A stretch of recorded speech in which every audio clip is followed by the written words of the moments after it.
When it comes to looking at the team overall, do you give every individual the same level of focus? At the start, Rebecca, it's knowing the athlete, so it's knowing what that player needs.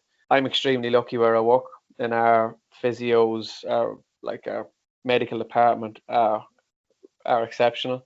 Like we'll have a debrief every day, and the debrief might go on for an hour and a half. Most of the players will have like a generic program, but then there'll be individual traits to what every player has, which is always challenging because different players are in different stages of their career. Like we might have an 18-year-old who needs more education around lifting than the 28-year-old who needs to shift some timber and needs to get under that bar and just get moving, which is great to see. And it's great for them younger players to see these older players in the gym, like especially like from a return to play perspective. If you've two injured players, one's a junior athlete and one's a senior athlete, and you can see that senior athlete working hard, it makes a massive difference for us as a department. So it would be as individual as it can be. In terms of the S&C and I suppose nutrition, have you seen that develop a huge amount over the last couple of seasons? Yeah, absolutely. I think every top athlete will be taking their nutrition very seriously. They kind of come hand in hand with each other. A lot of the time when you're coming back from an injury, sometimes your training seems to be a bit harder. So you especially have to take, your nutrition and your recovery very important. So I'm always trying to stay on top of it. I did my degree in uni in exercise science. So there was a bit of crossover there with nutrition. So I'm always, trying to learn, one, from that sense, but then two, for my body and for, to have a prolonged career. And I know that, you need to have your nutrition top of the bar. So, Colm's really helpful with that. And obviously in COVID, I got to try out some of the Kinetica products, and that definitely was big for me. Just daily, making sure you're topping off on your protein. And it's such an easy source to have just in a shake.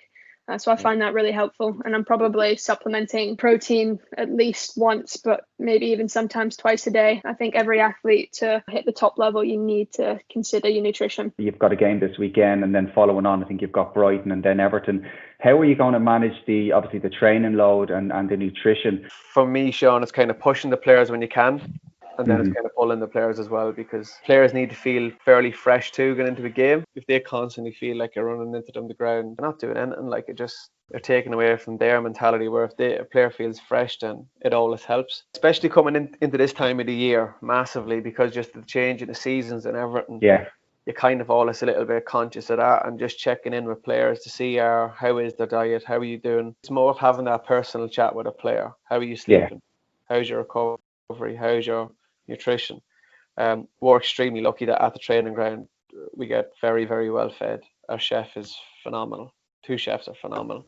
We kind of give out supplements straight after the game. The girls that get fed as well. So it's kind of having that in place and having them nutrition strategies, recovery strategies in place after a game. Like it's interesting talking to players about recovery, about the nutrition after games, because a lot of players don't sleep after games. But it's just having them little strategies in place. If somebody's not sleeping well, looking at supplements like magnesium and see what can help them here and there. But going into the game next week, it'll be very important after games to refuel, to get energy into the body, and then refuel then for the next game. We've seen that actually a lot, especially during COVID and with the change in routine and people being like working from home, just even from a business side of things, that they're stuck in the same space day in, day out, that it's really impacting their sleep. You mentioned that you have two chefs within the club as well that do the meals and supply everything there for the squad. Around that kind of nutrition thing, it's just keep it simple, because players don't want to know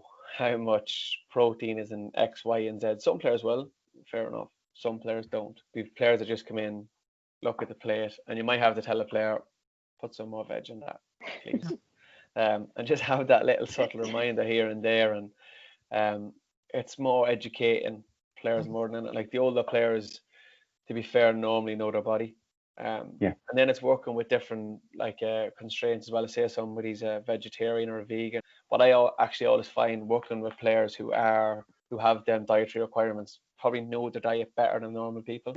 So they're nearly easier to work with. So if I say to them, are you getting enough protein? They're normally getting more, if not better protein than people who are eating meat and whatnot. For me, it was more challenging working with younger age groups, because you had to go through that education, you had to go through all that, and then you'd have players asking, "I watched Game Changer last week. What can I do?" And I'm just like, no. But it comes down to education and simple education. We found with a lot of our conversations with the various different athletes, they keep it very routine, so that they don't try something new the day before a big match and end up with a funny tummy, any of that sort of stuff. So pre-match or pre-training, what's a must-have for you? It depends on timings, really, for me. So obviously, if I've got time in the morning to get up and make something, I will. But a lot of the time with training, you know, we're in at 9 and I've got about an hour journey. So a lot of the time I'll make an overnight oats. And at the beginning of preseason, you know, I was having my overnight oats, and the thing that I was really, really missing was a protein source. And that's when I got the unflavored protein from Kinetica. So I added that in because I don't like chocolate or like strawberry or vanilla in like my oats when I've got like the blueberry flavor going on. So, you know, I got the unflavored protein, and that has been massive for me because now I'm getting that protein source in the morning before training, and ticking that box off. Whereas normally my protein source would probably be eggs. But like I said, if I'm not making breakfast in the morning, I'm not massive on a cold hard-boiled egg from the night before. So I think that's been a big thing for me. And then game days or on later training session days when I've got more time, you know, I'll have like a poached egg, avocado on toast kind of thing. So I'm getting, you know, the carbs, source, fats and proteins, just taking all those boxes off. I suppose it's the use now of data for managing performance, whether it be heart rate monitor, all that type of stuff. So is that something that you would incorporate within your training and make decisions on, you know, if a player needs to take a rest as a result of that? Would you use a lot of that information at all? Yeah, we GPS the girls every day, and there is some heart rate data has to go with that as well. Like, we'll break it down into the different sections of training and see, well, what did we get out of this section? Say, for example, 5v5 today, what did we get out of that section? And actually seeing, well, could we use that again, or what could we do to the pitch? From a rest perspective, you'll probably look at match data and say, okay, well, this player covered, Martha Thomas covered 10K, she hit this speed, so rest. Speed is probably the biggest thing in high speed running that you kind of use it for, because you look at their metrics, because they're probably, along with total distance, are the most taxing on the body. So we'll try and get some good speed exposures throughout the week. Normally once a week we normally have a speed exposure day, so we'll try and set PBs. So I cannot wait till Martha Thomas is back to get first new PB going. So from a team perspective, I think, like, looking at the stats and stuff, you know, we used to have them up in our changing room, and it's quite fun to have a bit of competition from our side. And then, you know, we tick the boxes for Colm as well, because he wants us hitting speed. Athletes are always going to compete with each other, which is healthy. So I think it's exciting from that, the GPS data. We don't cringe at it and run in circles during water breaks to make sure that is the same, things like that. So it is good to have that competition.